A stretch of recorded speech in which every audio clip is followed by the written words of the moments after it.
Allez, des nouvelles de l'intégration de notre Aïcha. Aïcha qui était très timide, qui n'osait pas bouger, je vais vous montrer. Vous savez, ma petite super maman, elle bougeait pas d'ici parce qu'elle venait d'arriver. Donc elle est arrivée maintenant, ça va faire 2 semaines après-demain. Donc vous voyez, on n'est pas encore à 2 semaines. Et ma petite maman, elle bougeait pas de là. Alors là, c'est pas cool parce qu'il n'y a pas d'herbe. Oui, ça c'est monsieur qui s'inquiète parce que madame est une femme libérée et que madame aujourd'hui peut aller là où il y a beaucoup d'herbe. Elle est en train de faire le tour de la petite parcelle de façon autonome, tranquillou, sans être embêtée par les garçons. Donc elle ne peut pas encore être mise au troupeau, mais regardez.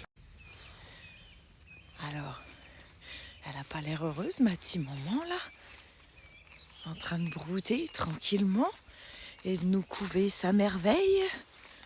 Petit poulinage dans 2 mois, c'est bien ma petite maman. Regardez comme elle est fière, fière comme un artaban. T'es jolie ma petite maman. Donc oui, je peux pas la joindre au troupeau parce que c'est une hyper maman.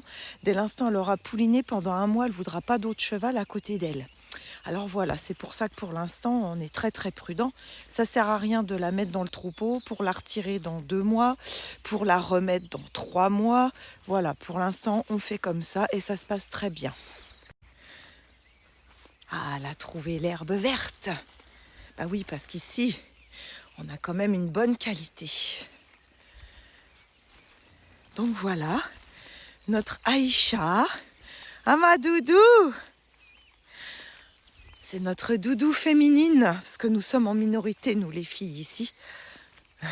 Regardez si elle est jolie, toute rondounette.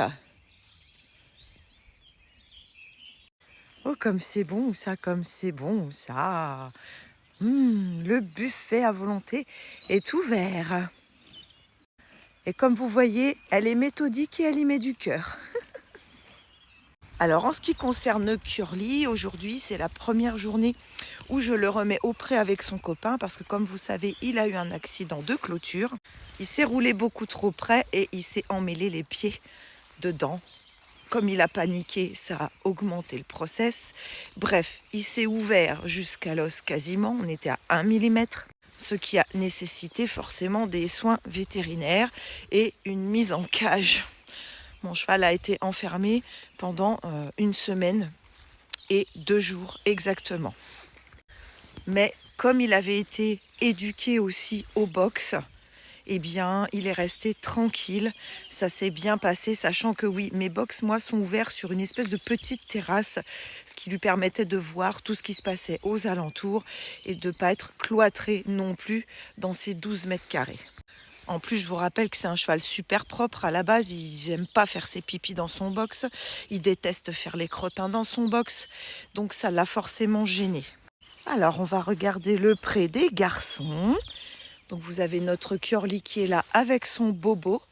Raison supplémentaire pour ne pas introniser une copine en plus parce que forcément il y aurait démonstration, il y aurait Kékéland et risquer un Kékéland avec une telle blessure, c'est pas possible. Et ici vous avez Kinox qui commence à se relaxer. Je rappelle que Kinox est un cheval hongre de 20 ans. Je l'ai adopté à ses 17 ans et demi, je n'ai donc pas fait son éducation. Et que c'est lui le plus chaud des deux avec la jument. Il était en panique totale dès l'instant où il ne la voyait plus. Et là, vous pouvez admirer un Kinox qui est plutôt tranquille. Alors oui, de temps en temps, ils vont s'appeler, mais ça, c'est un comportement normal. En revanche, faire les 100 pas devant la clôture, en long, en large, en travers, au grand galop, en appelant sans arrêt, avec un regard en forme de détresse, vous savez, avec l'accent circonflexe, ça, c'était pas normal. Eh bien, ça y est, on va dire qu'au bout d'1 semaine et demie, notre Kinox, il s'y fait et il s'y fait bien. Donc, vous pouvez voir la zénitude dans les écuries. Voilà, les 3 chevaux sont tranquilles et pourtant sont à une distance tout à fait respectable, sans paniquer pour l'absence de l'un ou de l'autre. Encore une mission de canard réussie. Bah écoutez, moi je vais aller faire les box et puis je vous fais des gros bisous et on continue à se suivre pour la suite des aventures. Voilà, allez, encore merci pour vos abonnements. N'oubliez pas d'aller consulter les comptes d'autres propriétaires d'étalons et d'entiers pour continuer à apprendre que bah non, ils sont pas dangereux, que oui, on prend des précautions, mais que tout se passe bien en fait. Et je vous souhaite la paix, la zénitude et beaucoup de bonheur pour cette journée qui reste grise, mais bon, tant qu'on a des couleurs dans le cœur, tout va bien. À bientôt!